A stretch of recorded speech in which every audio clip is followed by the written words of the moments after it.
Olá, pessoal, tudo bem com vocês? Aqui é o professor Josiano, professor de História e Geografia.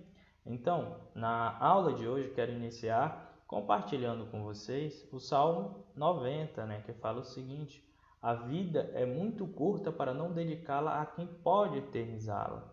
Ok, pessoal? Então, vamos lá. Na aula anterior, nós falamos sobre os tipos de indústrias, falamos desde o artesanato até a indústria moderna e classificamos a indústria moderna. Então, na aula de hoje, nós vamos falar sobre a indústria e energia, e qual a importância da energia para o setor industrial. Ok? Então, vamos lá. Indústria e energia, A indústria, ela exige cada vez mais energia, Então, geralmente, quanto mais industrializado é o país, maior é a quantidade de energia que ele utiliza, Então, primeiro vamos saber o que significa energia. Então, energia é o quê? Energia é a capacidade de realizar um trabalho, Utilizamos a energia para levantar um peso, apertar um parafuso, movimentar um automóvel ou acionar uma máquina. Para produzir energia, precisa das chamadas fontes de energias, que são os elementos que permitem o ser humano a produzir e multiplicar a sua capacidade de trabalho. Então, o que são essas fontes? Quais são os exemplos dessas fontes de energia? A força muscular, a força de tração animal, a madeira, o carvão, o petróleo e outros combustíveis, que fornecem o calor ao serem queimados, E o vento e a água corrente, cuja sua força é usada para movimentar as máquinas, e fornecer a energia elétrica, com as usinas hidrelétricas. Então vamos lá, matriz energética brasileira. Então, o que é uma matriz energética? Então, a matriz energética ela é um conjunto de fontes de energias, utilizado por um país ou uma região, em todos os seus setores de atividades econômicas. Pode ser industriais, da agricultura, residenciais, transporte e entre outros. Quando uma matriz energética faz o uso principalmente de fontes renováveis, ela é considerada limpa. Já quando ela utiliza as fontes de energias não renováveis, que é de origem fóssil, por exemplo, o carvão e o petróleo, que são as mais poluidoras, trata-se de uma matriz energética suja, ou seja, não renovável. Observe esses gráficos que estão aparecendo na tela. O primeiro representa a matriz energética do Brasil em 2016 e o segundo, a matriz energética do mundo, ou seja, da junção de todos os países. Tanto a matriz energética mundial, que é a média de todos os países, quanto a matriz energética brasileira são consideradas sujas. Por quê? Pois usam fontes de energias não renováveis, Entretanto, o Brasil usa menos fontes não renováveis que é a média do restante do planeta, Isso significa que, em termos, comparativos com a nossa matriz energética, é mais limpa, Graças ao uso intensivo da energia hidráulica, Que é a capacidade de produzir a eletricidade, E o etanol, que é usado como combustível, principalmente dos veículos, automotivos. Outro importante avanço rumo à matriz energética mais renovável tem sido a ampliação dos parques eólicos, que produzem eletricidade a partir da força dos ventos.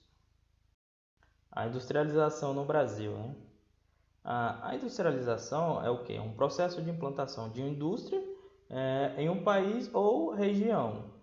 O processo de industrialização no Brasil ele foi historicamente mais tardia, Enquanto na Europa se desenvolvia a primeira Revolução Industrial, o Brasil ainda vivia sobre o regime de economia colonial, ou seja, o Brasil pertencia a Portugal ainda nesse período.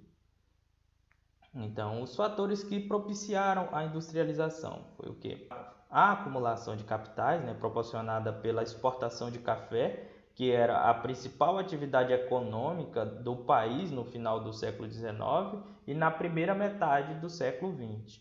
Outro fator foi a substituição gradativa do trabalho escravo pelo assalariado, com a vinda de imigrantes para trabalhar nas fazendas de café do estado de São Paulo a partir de 1870, e continuou após a abolição da escravatura em 1888.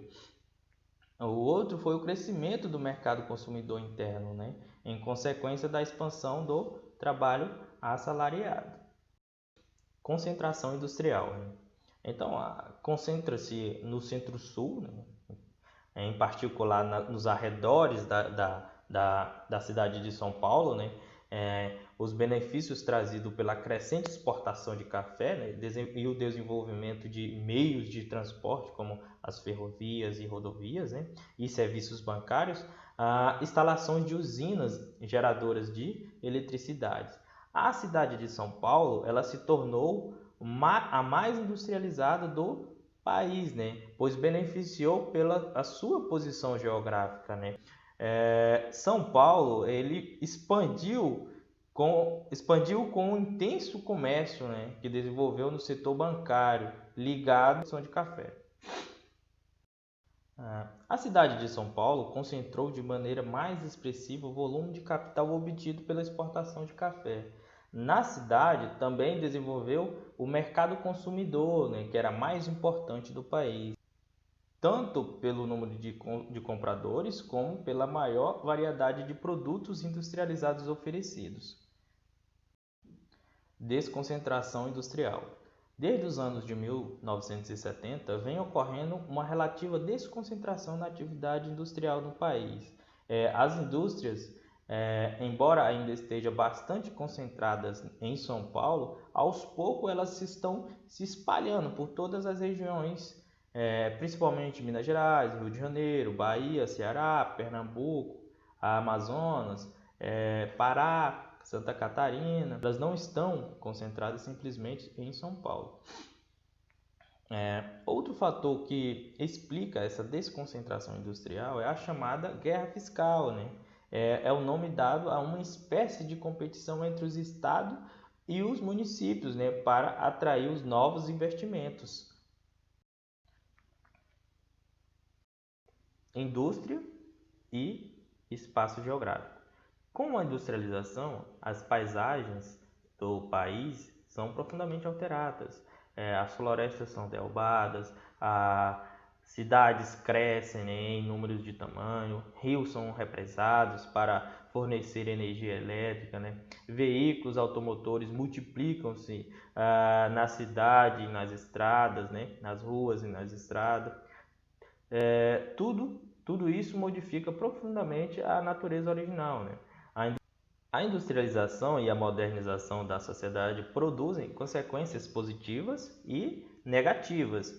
Algumas consequências positivas são a expectativa de vida, e a diminuição da mortalidade, além do aumento do bem-estar das famílias, com mais acesso a produtos e serviços, Já as consequências negativas são a destruição da natureza original, enormes desmatamentos, a intensa poluição do ar, das águas e acúmulo de lixo nas cidades, e os engarrafamentos do trânsito, entre outras. Então, pessoal, para finalizar a aula, eu peço que vocês façam a atividade do texto e ação da página 96, a conexão com história, matemática e língua portuguesa da página 87 do livro, e a atividade na página 88. Qualquer dúvida com relação ao conteúdo ou com relação à atividade, eu vou estar de plantão durante o período da aula, vocês podem me mandar mensagem tanto pelo WhatsApp quanto na plataforma. Ok, pessoal? Então, até a próxima.